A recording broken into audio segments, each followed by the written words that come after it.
Well, hey friends, welcome to Kluge's first ever Freaky Fast Friday. In today's Freaky Fast Friday, we'll be sharing with you the ultimate camera settings for your DJI Spark to get the ultimate videos. Alright, so let's just dive right into it. Let's go into the DJI Go 4 app. Once we're connected to our Spark, then we will go and make sure that we are in the video mode and not in the picture mode. So we're going to click the icon that looks like a little camera, and then right below the record button, the big red record button on the right hand side, you're going to click the button there for the settings. Now the first place we're going to go is we are going to go set the white balance settings. You can leave your white balance at the auto white balance setting, but one of the problems with that is that as you move through different environments with your Spark, as you're flying and recording your video, the light might change some, and so it might change the temperature of the video. So we're going to go ahead and change our setting to whatever the appropriate setting is for our environment. If we're outside in full sunshine, then we want to click the sunny. If we're outside in the cloudy environment, it's cloudy outside, then we want the cloudy. And of course, if you're inside, you could choose incandescent or fluorescent, depending upon the type of lighting you have. Or you can even choose the custom setting and change to the appropriate color temperature. We're going to pretend like we're flying in full sunshine, so we're going to go sunny.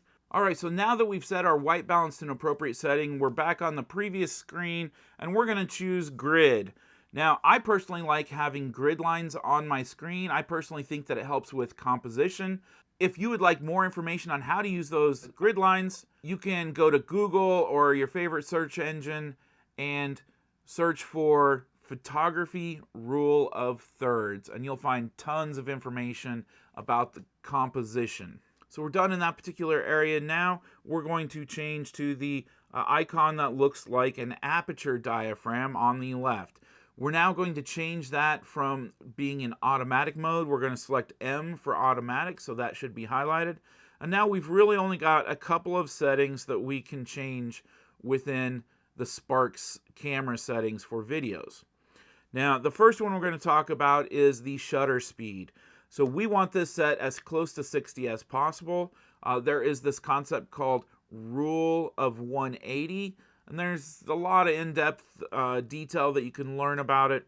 But basically what it boils down to is you want the shutter speed set at twice the value of the frames per second. And with the DJI Spark, it only works at 30 frames per second. There's no other options. So we want to set our shutter speed at 60. And I've got a whole video that really goes into a lot of depth about that. You can see this example of the fans here and why that's important.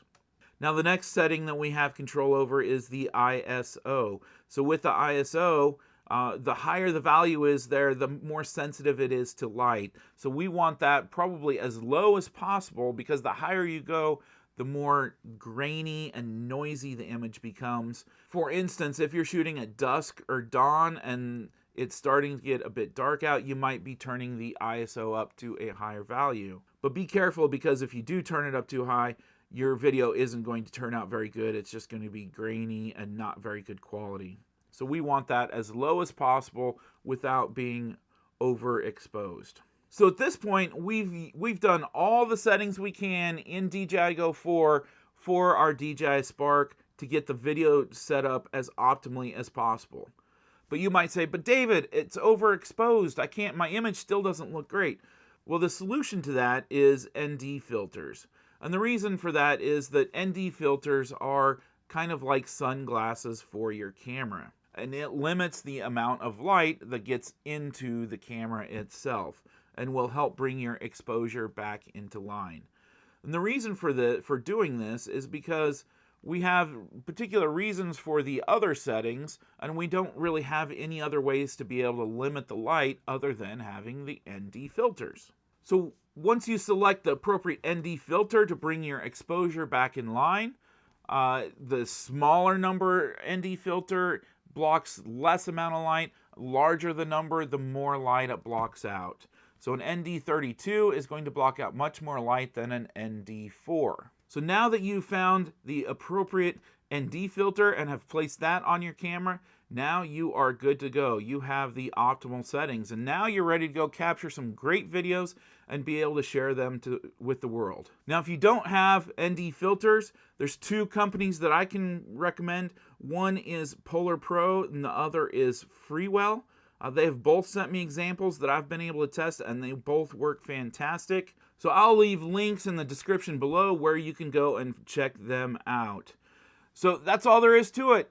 Really simple, just a few settings, and you can do it quickly, easily, and get great videos from your DJI Spark.